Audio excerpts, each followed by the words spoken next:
Welcome to Season 7 of A Little Birdie Told Me with rollercoaster.ie. I'm your host, Rebecca Horan, and on episode 9, I'm talking to author and model Rosanna Davison. And bear in mind, on this episode, Rosanna and I discuss pregnancy loss. Sponsored by Optimal Follow On, we believe that every feed is a gift. That's why we've dedicated over 50 years to breast milk research. Optimal Follow On milk, your life, our science. Breastfeeding is best. Follow On milk should be used as part of a mixed diet from 6 months. Talk to a health professional. And if you like this episode, it would be a great help if you could like it, share it, and subscribe to the podcast.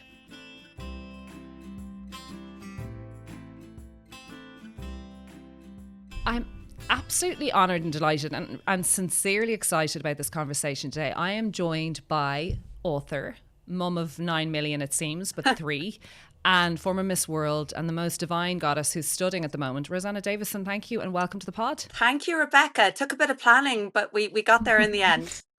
It took a planning, and she's physically in the country and not even that far, but that's how busy this lady is. So we're getting her via Zoom, but it doesn't matter because all we need is her presence. Do you know what's funny? You slipped into my DMs and now you've got me sitting on the side of my bed.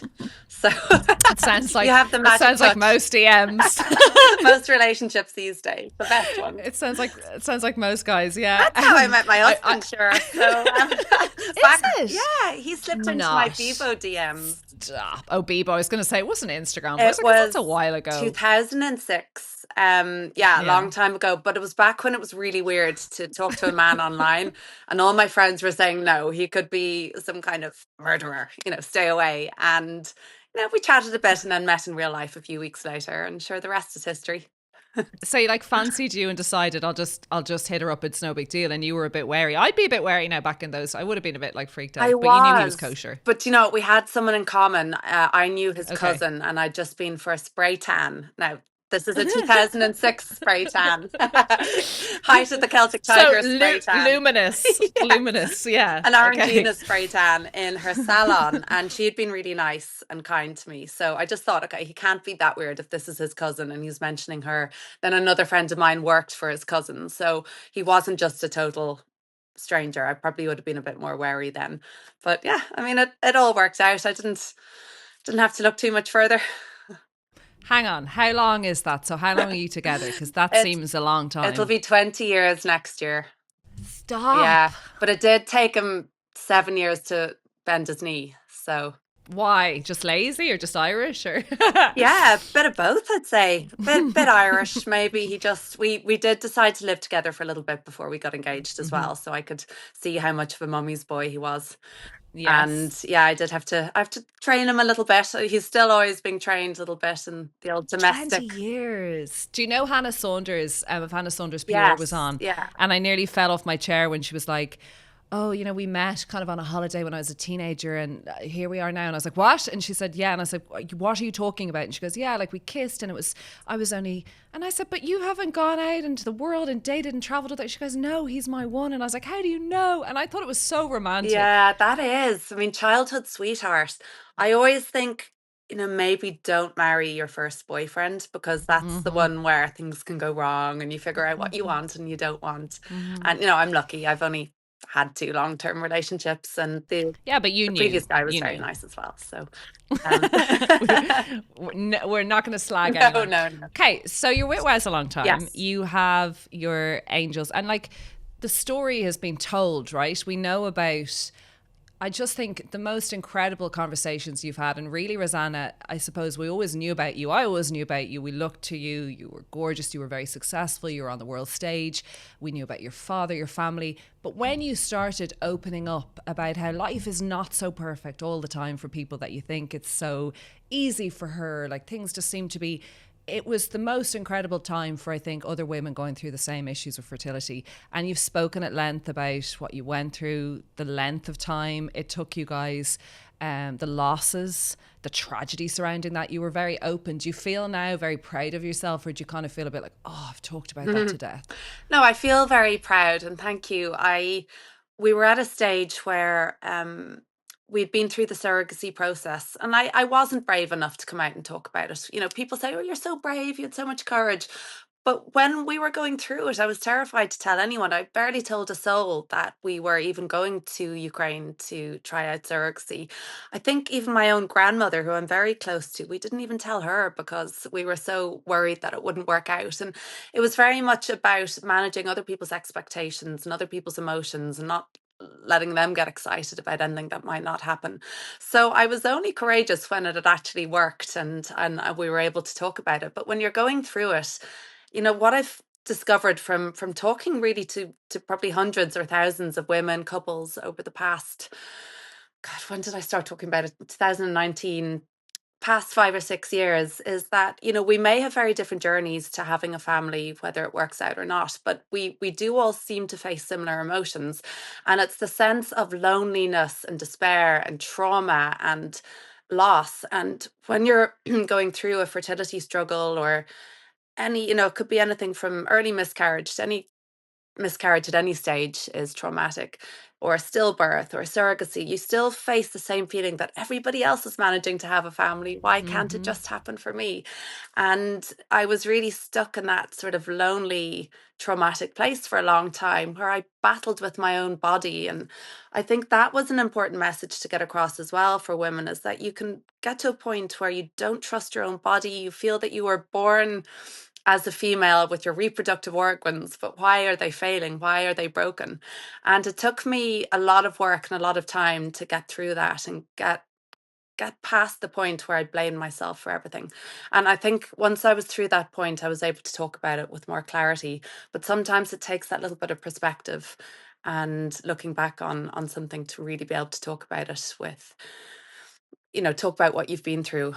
And that was definitely the case for me. So it's, not, I have sort of, my advice has always been, if you're in it at the moment, if you're facing it or going through it, it is really important to talk to a close friend or somebody even who's a little outside the bubble that you're in.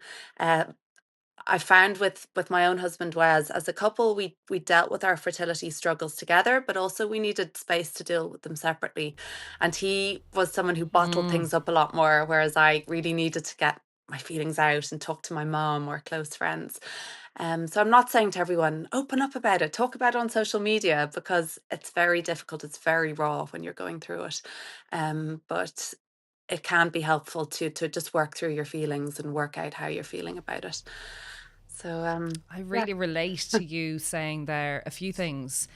You were so otherworldly, and that sounds so silly, I know, but the front of Life magazine, out on the world stage, Miss World, this beautiful success story relationship, and there is a little bit of a like, she's untouchable, everything will go right for her. And you've just spoken about the loneliness of fertility. You never know what is going on with any couple or any relationship or within any home until it's out. And you could have chosen, Rosanna, to go, it's not part of my story. My story is going to be, I'm a model. I'm a wife. I'm going to be a very big author in nutrition. This is not part of the story that I want to get out there. I'm going to media control that.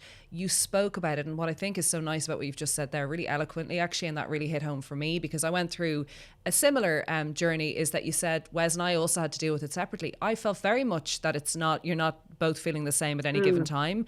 You're really not, because physically you're not and mentally you're not. But the loneliness is something that a lot of women can absolutely relate to. And suddenly you became, besides just being someone we admired and thought was great, really relatable. And when you sat on the Late Late and spoke about that so vividly, and the losses and the recurring losses, it was like, I just think you touched the country, honestly. And so many women suddenly felt that they could, I don't know, you probably got too many stories, and that's really hard to deal with too. Yeah, there was an emotional sort of oh my overwhelm. gosh, I'd I say. felt frustration though at the time, because when we were going through it, it was, trying to think, late 2015 maybe, got married 2014, probably started trying to have a family late 2015. And it was around the time where social media was, increasingly popular. Everyone was painting this perfect life, and they still do to a certain extent. Obviously, it's normal to post your highlights, but I feel like we didn't have permission back then to talk about our difficulties, our challenges, our struggles.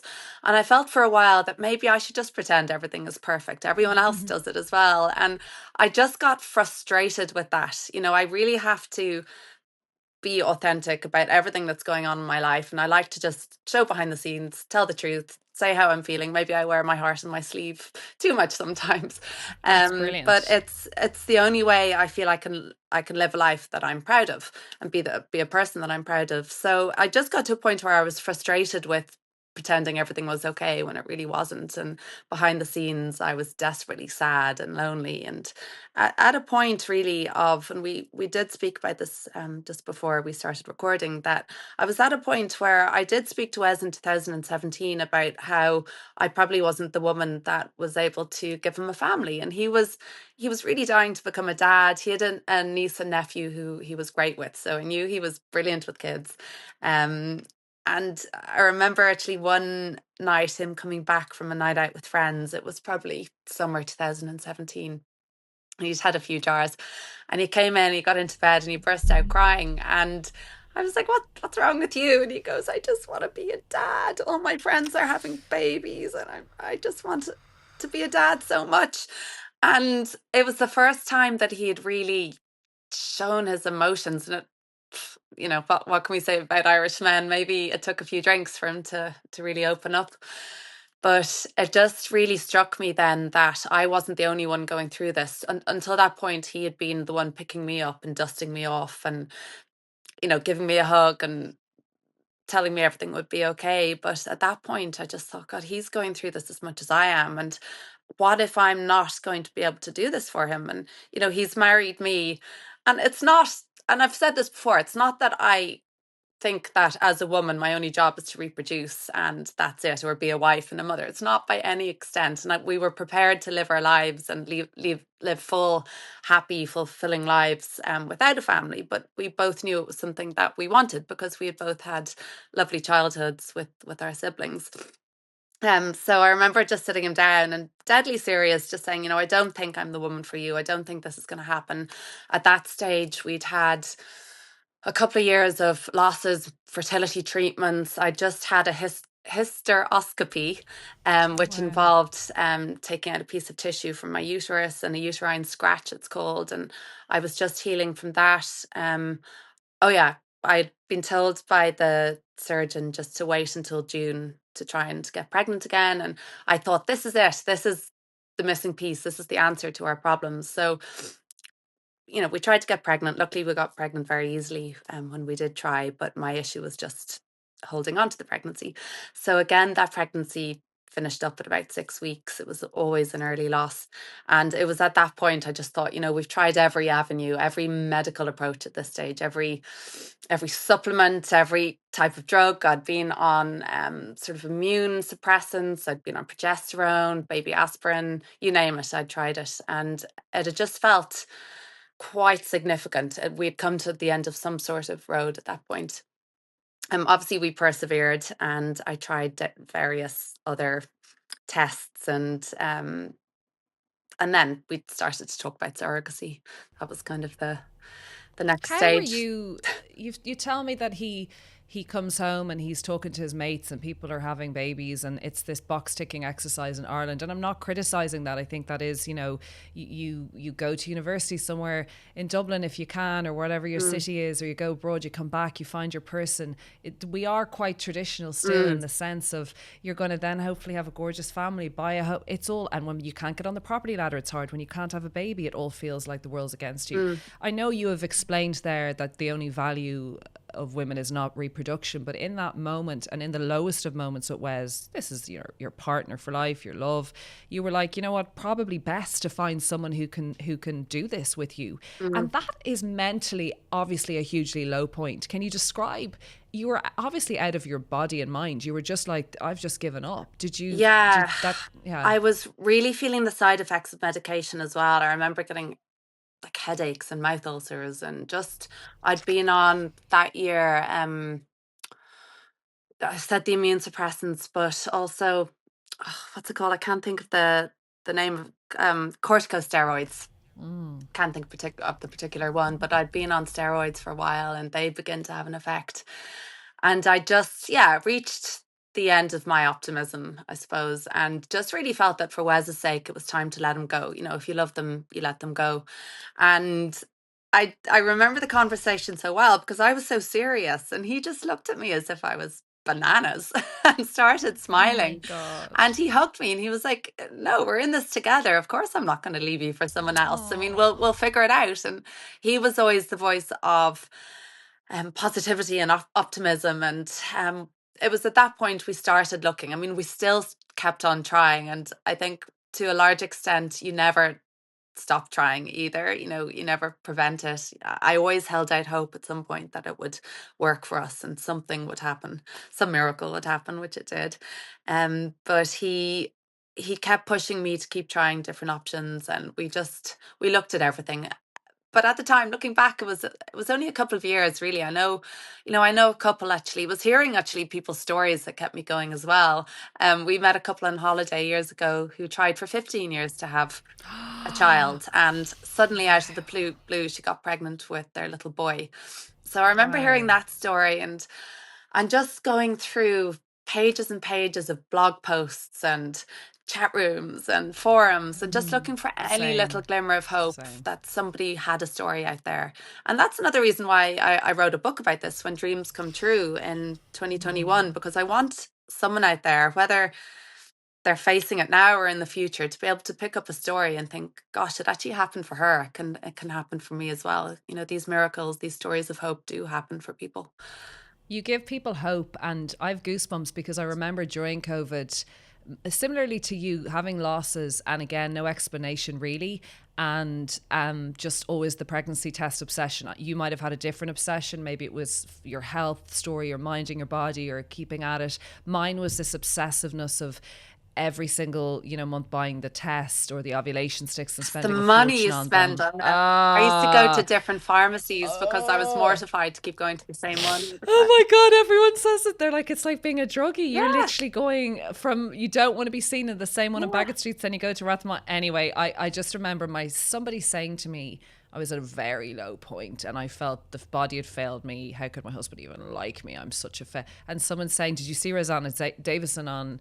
And I was like, no, I didn't see it. Did you see, oh my God, she's had all these losses. And I was like, what? This is so tragic. And they're like, everyone, people need to talk. And it was at that time that I remember speaking about it, and I hadn't even gone through what you went through, but you suddenly attach yourself to people. It's really funny. You're just like, oh my God. And Mm. I went on progesterone and aspirin, and I never had an explanation. We did really expensive tests through Edinburgh University and all of this. We didn't really get very much back from that genetically. So who knows what the reasons were. Mm. But my body finally allowed me to have our baby, Simone. Mm. But tell me about the point that you found yourself pregnant.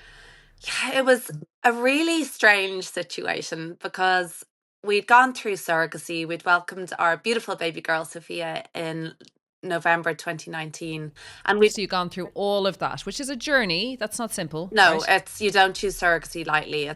It's emotionally, financially, physically exhausting. It's a long process. I mean, even to get on the program took a year of tests. I was in and out of the GP nearly every week, just getting different blood tests done. They obviously, of course, they want to make sure that your genetic material is safe and healthy enough to put into another person. So you have to be signed off legally, medically, have lawyers, doctors, everyone involved. So there's a lot of paperwork involved, but we Yeah. got to that anyway. Sophia was born then end of 2019. We were very lucky in the sense that we had quite a good number of eggs and then fertilized embryos as well. So they were put on ice, I suppose. And Sophia, we brought back just before Christmas from Ukraine. But early the following year, it was about February. I remember I hadn't got a period in a couple of months and thinking it was probably just having a newborn. I was exhausted. She was And you were partying. still very much not on contraceptive. You're like, we just keep trying. You were in that frame of mind, like we're married, we just loose about it because it might happen someday. Yes. Yes, I'm actually not allowed Okay. to take I've said this before at some point. I have on my mum's side a genetic blood clotting disorder called factor 5 Leiden, which just Okay. means you're strongly advised to not take any hormone based Fine. contraceptives. So I Okay. can't So go you were on the never on pill. that. No. Okay. So that's just one side, but it's never really I Yeah. just Yeah. self-injected heparin when I was pregnant and that was fine. And then Okay. after the pregnancy. But it's it hasn't been a big issue in any other way. So around February, I hadn't got a period. I just put it down to having a newborn, being exhausted, not eating very well, like snacking, drinking too much coffee, all the rest. I remember one week, maybe middle of February 2020, was bringing home an Indian takeaway, and my stomach lurched. I thought, oh, that smells disgusting. I felt so sick. And so did the Late Late Show at the end of that month, February 2020, talked about how I couldn't have a baby naturally. We had to turn to medical science and surrogacy. And a few days later, I had very heavy bleeding. So I was on the Late Late Show then, as you mentioned, end of February 2020, talking about how I couldn't have a baby naturally, needed to turn to surrogacy, medical science to make it happen. And within a week, I'd had this very heavy bleeding, which I put down to my period coming, which hadn't come since December. But I remember that night having terrible cramping. I was lying on the bathroom floor, I mean, in agony. And Wes rang my mum, and Sophia was just 3 months at this stage. And he rang my mum and said, Diane, look, Rosie's not well. She says it's just her period, but I think there's something really wrong with her. There's a lot of blood. So my mum comes rushing over, brings me to A&E in Holles Street Hospital, and they took a sample and said, oh, when was your last period? And I counted back to whenever it was in December, and they said, oh, you were nearly 11 weeks pregnant. And I said, what? No, it's just a heavy period. I couldn't possibly be. I've never been pregnant longer than, say, 6.5 weeks. And they said, no, this is absolutely pregnancy tissue. We've tested. And you should have seen the grin on my face. I think my mum was I've beside heard this me. story so many times and I still cry. And I was lying there on the bed and probably covered in blood. I mean, there was a lot of blood. Sorry to be gruesome about it, but I was Don't just worry about grinning, saying, I have a 3-month-old baby at home, and I'd never, ever stayed pregnant this long. I didn't even know I was pregnant. I can't believe it. I'm so happy. Something has changed. And the nurse and doctor then both separately said, well, first of all, they said, counselling is available if you need to talk to anyone. I think they thought I was delirious from blood loss, and I couldn't stop smiling. And my mum was there going, wow. And they brought me toast and tea, and it was all quite nice. And then they both said, just be careful. You might be a little bit more fertile than normal after pregnancy at 11 weeks. So, but something went to my head, and I thought, what if I'm not careful? What if this happens again? I just thought, wow, 11 weeks. It was 5 weeks beyond what I'd ever got to in 14 tries or whatever it was. 14, Rosanna, that's absolutely horrendous. So the irony, first of all, is that I was on the Late Late pregnant, not knowing about it. But then we went into lockdown, as everyone knows what happened in March 2020, and I sort of moved on. Baby Sophia took a lot of care, obviously. I really relaxed, though, I remember in lockdown, because obviously there was so much stress and panic and anxiety on the outside world. But I thought, oh, this is lovely, actually. I can just relax at home, not have to worry about going out, be with my baby. I had put so much pressure on myself when she was born to just maintain a normal life, because I thought, well, I didn't give birth to her. I'm not recovering in any way postpartum. So I can still go out and about. I can bring her to the supermarket. I can still, keep going with work commitments. I didn't have help now. My mum was great, though, with her. She took her if I had any work commitments. But it's funny the pressure you put on yourself, especially being in the depths of exhaustion with a newborn. But it got to around this time, actually 2020 was the very last week in March. I had no idea about ovulation. I usually was really good at tracking my cycle, knew when everything was happening, but after a miscarriage, everything goes a little bit awry for a little while. I remember, we got to maybe the second or third week of April, and I was feeling increasingly tired. My birthday is 17th of April. So I remember 2 days later getting out of the shower and feeling really, really dizzy all of a sudden and thinking that's not normal. So went to my stash of pregnancy tests in the cupboard and took one, and really, really strong pink line came up immediately. So went down to Wes, showed it to him, and our faces, honestly, the disappointment in our faces was funny, really, to look back on, because we both just looked at each other and thought, I can't believe this is happening again. We're going to have another miscarriage. We're in lockdown, and we won't have family support. How will it work? Being in lockdown. So there was no sense of joy. No okay, so joy. To confirm, I got all excited there. When you went in with that bleed at 11.5 weeks, you lost that pregnancy. I did, yeah. So Sorry, I was like, that was the one. Okay, so you were pregnant on the late lay with that pregnancy, which was the latest you'd yeah, had. And you were excited and delirious because you couldn't believe you'd retained it to nearly three yeah, months. yeah, Right, that's just yeah. me getting my everything right. You So then went back to life, you're raising a baby, you're busy, busy woman, and you find yourself pregnant again. But of course, it's the doom and gloom of here we fecking yeah, go, back into the shit show. Okay, yeah. go on. Sorry, Rosanna. So yeah, so that's why it was amazing that I actually conceived the twins on the back of the miscarriage, and having been told I'd be more fertile and to be careful, but me thinking, what if I'm not careful? So found out then I was pregnant with the boys on the 19th of April, and text the doctor I'd seen previously, who I'd just been into actually about the miscarriage like 6 weeks before, saying, "Hi, really sorry, I'm pregnant again, and obviously after a very painful miscarriage last month, what do you advise I do?" And he said, "Well, come in to me next week and we'll have a look at your dates, get you scanned." So I went in the following week into town. Obviously, Wes had to stay at home because of COVID restrictions. And he scanned me and didn't say anything other than an empty sack. Um, Okay. so he said, maybe come back next week. Your dates might be off. So I was disappointed, of course, but went back the following week. And for the first time in all the times I'd been pregnant, we saw a heartbeat. And I have it all on video, which is lovely because I was sending it to Wes anyway. Um, and that was an incredible moment just to hear a heartbeat. I mean, I bawled crying. It was just what I'd hoped for so long, is to get to a point where I heard a heartbeat. It sort of verified that my body wasn't as broken and as hopeless and useless as I had thought it was. So went back then for third week, and there was a nurse in the room as well, and he goes, "Just a sec, can you look at the screen with me?" And I'm videoing again, and he says, "Is that a second one? Is that twins?" And she goes, "Yes, What? yes." And we saw two little babies in there. I mean, I'm talking, it was about 7.5 weeks at this stage, and two heartbeats, and we could see. They could tell at that point actually that it was identical twins because they shared a placenta but had separate sacs. And again, yeah, my language wasn't the cleanest when I was filming this video. I was like, I can't believe it. Oh my gosh.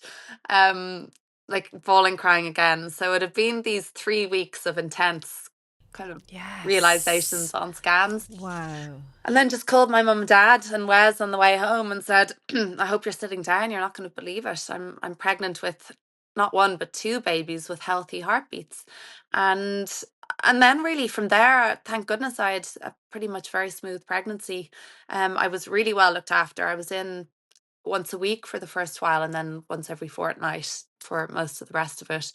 It was just at the end, one of my twins, Hugo, started receiving less blood. There was a bit of an issue with my placenta towards the end, and he grew less than Oscar in the last 2 or 3 weeks. So they were delivered a week early at 35 weeks, and they spent just a week in the NICU in Holles Street Hospital. But I was able to, I joke sometimes it was the last time I had a good lie down was when I had the boys. But Rosanna, it's so emotional. And I like your story is, and we bandy the word brave and miracle and like inspirational.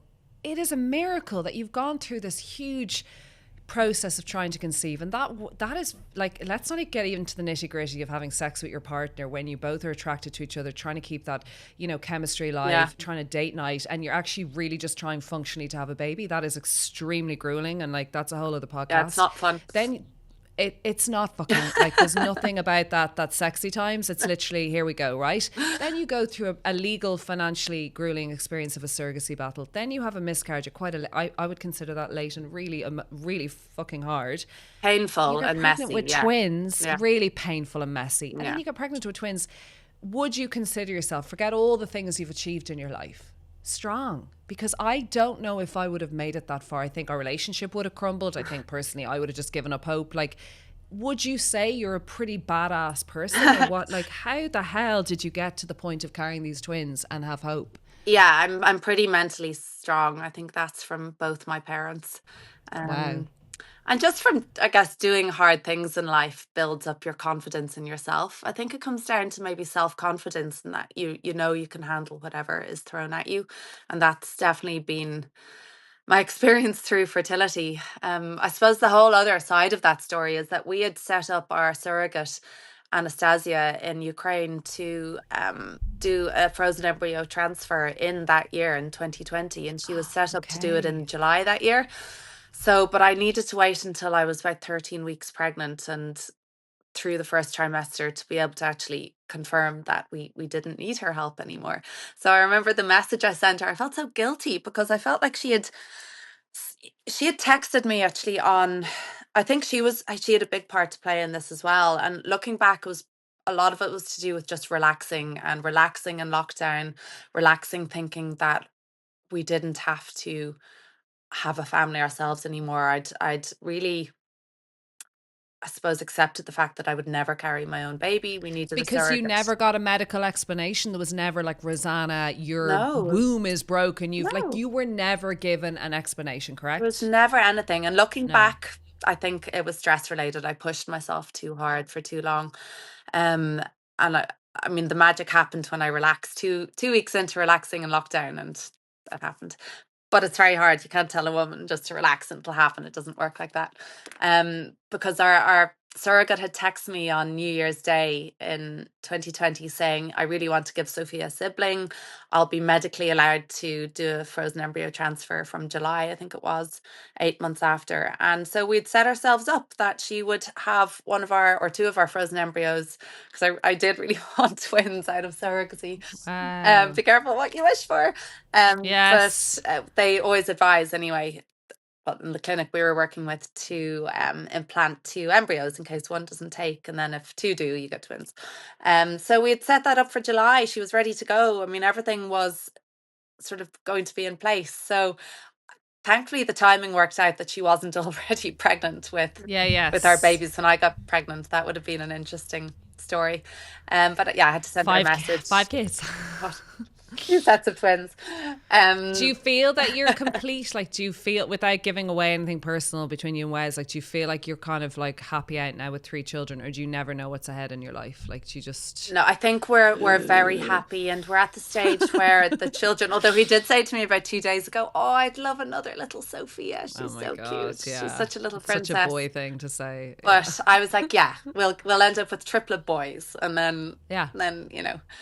But no, we're really happy with three. We're well outnumbered. They keep us on our toes. I mean, I spend my life probably like you, just in a haze of exhaustion, going, where do I need to be Has it now? changed your life? Has, like, having these three kids and what you did prior, has it completely turned you, besides being busy, has Yeah. it changed your life? Absolutely. It's changed my perspective entirely in a really positive way. Uh, Probably sounds cliched, but they've made me into a better person. They have they've taught me about patience and, understanding. And I think what children do is really bring you into the present moment and make you appreciate the passage of time in a different way. They live in the moment. They're all about just having their fun in the moment. And it's made me just focus on each day as it comes, rather than worrying too far into the future or thinking too much about the future. I love to just live in the day and live in the present moment. But it's also, it takes you out of your own head, and so many of the Oh ridiculous my God. worries and concerns I used to have about, could be anything, like my physical self, or what my hair looked like, or when I need my color, just ridiculous things really to look back on. They've Yeah. taken me out of all of that, and my focus is really on them and keeping them happy and healthy. And of course, you have to look after yourself. And I think self care as a mother and a parent is really important. It's, again, probably another cliche, but you can't look after them if you're not looking after yourself. So I absolutely have had to really streamline my life, strip away what takes up too much time and energy. It's all about going to bed. If I'm in bed at 9 or 9:30, delighted with myself. It's about looking after myself so much more, just saying no to things that I actually can't commit to, or I'm that Yes, aren't and I met important. you at an event. This is where you came into my head again, Mm, because I follow your story. I think you're fantastic. But I met you at this event, and it was like, you were there. Everyone always wants a piece of you. Or there was photographs. You were very calm. You were very poised and elegant, but and looking stunning. But then also like ready to leave at a certain point. And I caught you on the way out, and I said, so nice to see you, and maybe we chat sometime or so. And I said, I've got to leave soon too. And you're like, yeah, I have to go. Like I have the kid. Sorry And if I I kind was of went, abrupt. I kind of went in my head. It's so funny how we imagine that Rosanna has 12 I nannies, know. some random person breastfeeding or raising her kids, like I don't know, that they're sent off to some boarding school. Like, it's funny how there's these images of Irish celebrity mothers. Like, you were like, I'm out of here. This is a priority. And I went, wow, I love that. And you're like, well, like, that's it. I have to get them. They are the priority. And you left and I went, God, that's so refreshing and it's so nice. And she seems so sound. And God, I'd love to speak to her. And that was kind of the start of this. But you fully blown are hands-on mama. This is not like you get 12,000 people helping. No. And yeah, people text me and say, oh, could you come to this or come for an overnight stay here? And I'm like, yeah, but what about my kids? I can't.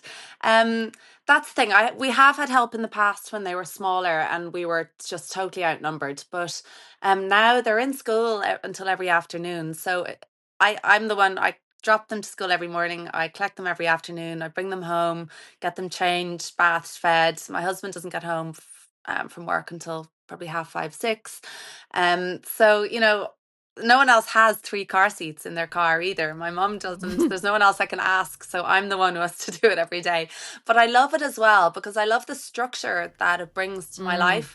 It just means that my adult life has to be squeezed into mornings and early afternoons. And then I know that the rest of my day is about collecting them, bringing them home, being there for them. I can't, there's no time, as you know, there's no time or space to get much done when children are demanding your time and attention. So I just have to have everything done. And if it's not done, it's not done. It has to wait till the next day. Um, and my husband has a business to run no matter what. So I'm the sort of default parent. So as you well know, it happens quite often that school will ring and say such and such is the temperature, can you please collect them? And you have to drop everything and go and collect them, and they have to stay home for 48 hours then until the temperature is gone or the tummy bug is gone.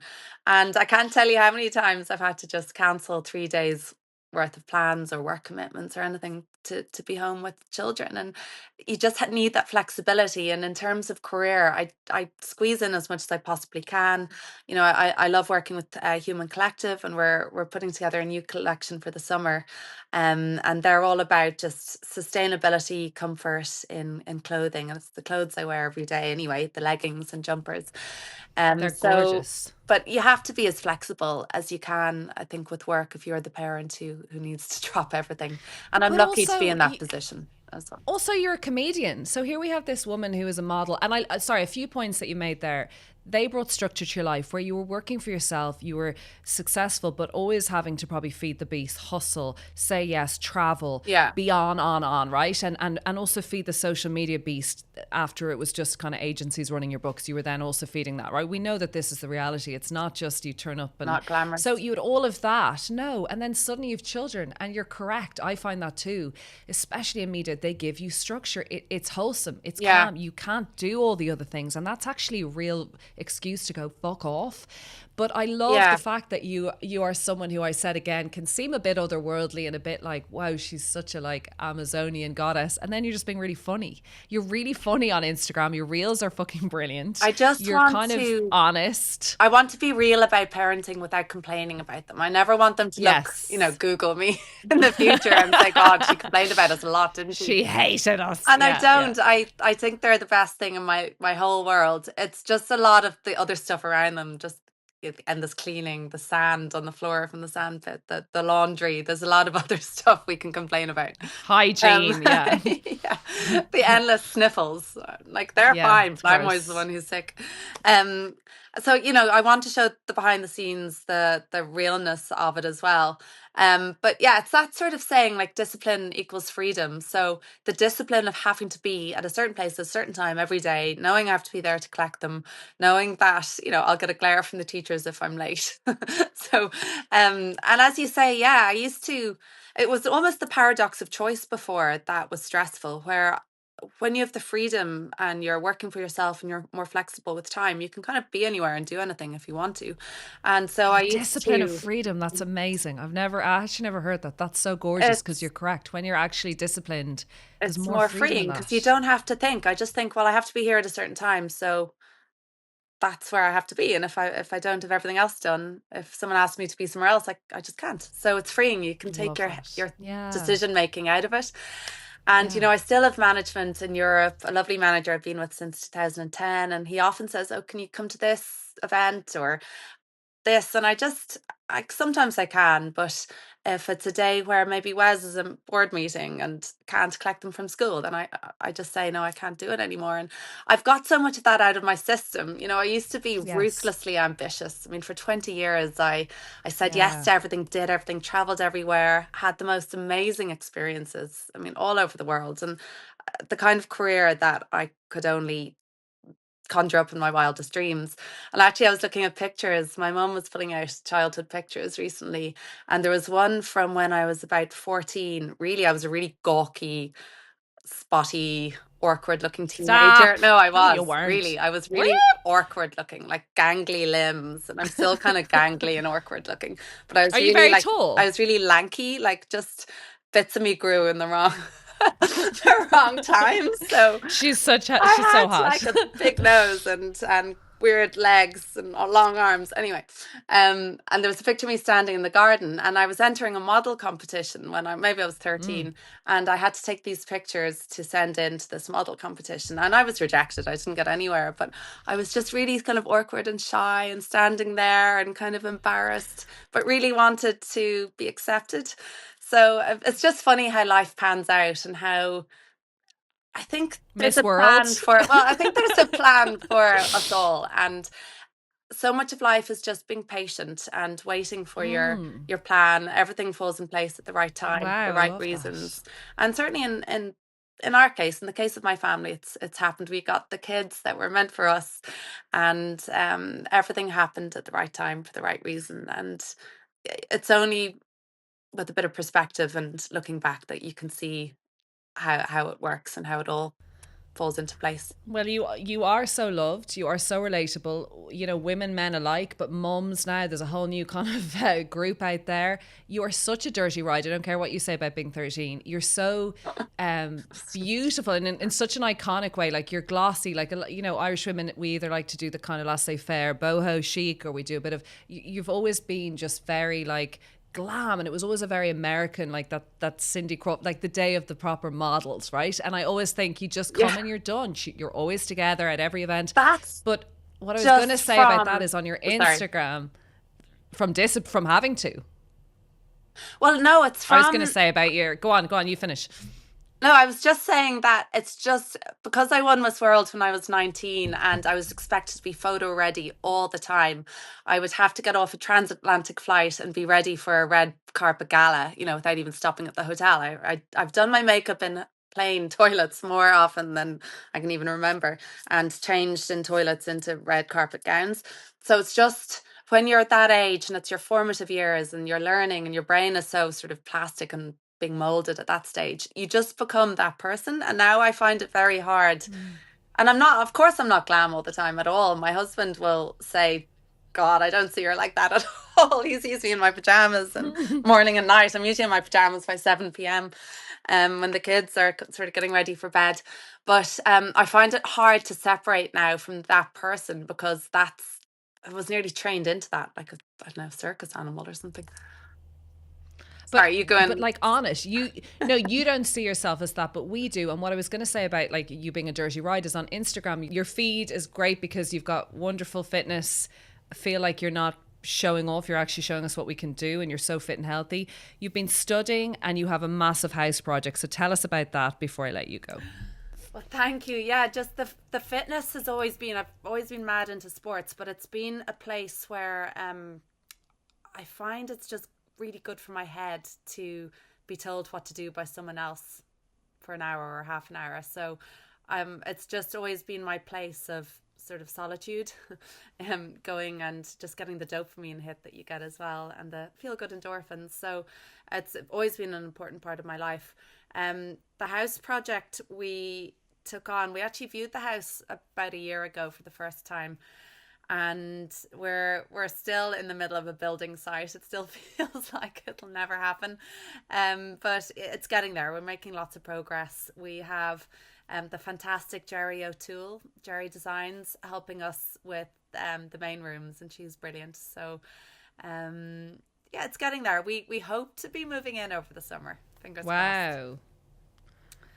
And then studying, yeah, I am doing a degree at the moment, as if I didn't need more stress and busyness. But it's just to go back to 20 years ago. I did a degree in sociology and history of art in UCD, and I got a first in sociology, and I was offered a PhD scholarship. But it was about a year after Miss World, and it was a real sliding doors moment, because I really had to choose between the Miss World, you know, the beauty queen life and all the exciting opportunities that were coming both at home and abroad, or knuckle down, study a 4-year PhD and become Dr. Davison. It was a PhD scholarship in sociological research. So I decided, being 21 years old, I decided to go for the exciting, the travel, the modelling, the, you know, all of that side of things.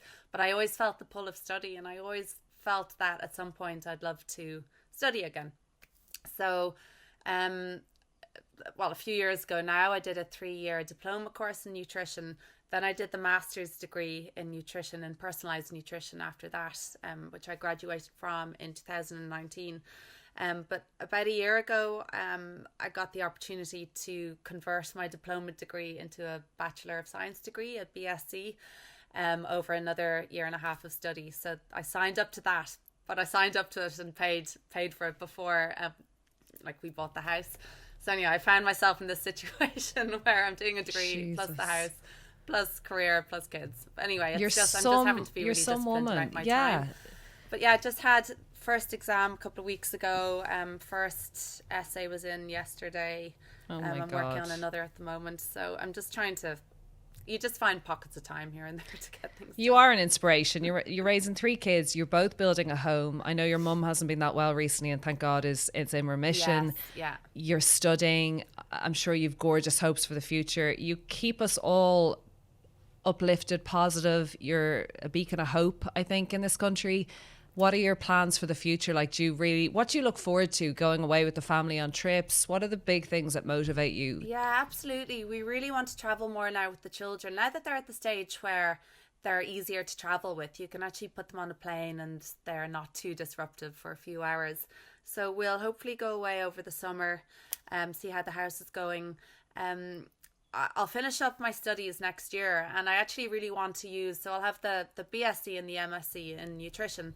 Wow. And I really want to use my qualifications to focus on female health, and to use my experiences with fertility and that side of things to be in a position to help women as much as possible. So I have a few plans which I won't divulge for now.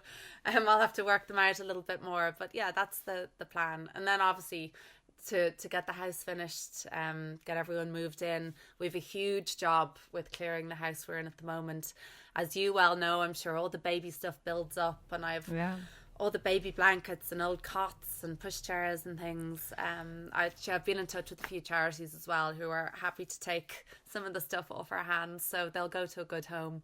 And thankfully there are lots of charities as well, like Fashion Relief and Vision Ireland, who take clothes. So I'm going to offload a lot of my clothes as well and just start fresh. There's something really nice about a fresh beginning and in a new home, or any kind of fresh new beginning is lovely. You can just offload a lot of the old stuff. Look, they are 3 lucky little kids to have you, and well done for the journey you've been on and the journey you're going to go on, even with your career. And thank you so much for giving us your time. I know you're super busy. Rosanna Davison, thank you for coming Rebecca, on the pod. Great to chat to you. Thanks so much for having me. Thank you. Sponsored by Aptimal Follow On. We believe that every feed is a gift. That's why we've dedicated over 50 years to breast milk research. Aptimal Follow On milk, your life, our science. Breastfeeding is best. Follow-on milk should be used as part of a mixed diet from 6 months. Talk to a health professional. If you like this episode, will you please rate it, subscribe and share it with others? This helps me get the guests that you want to hear.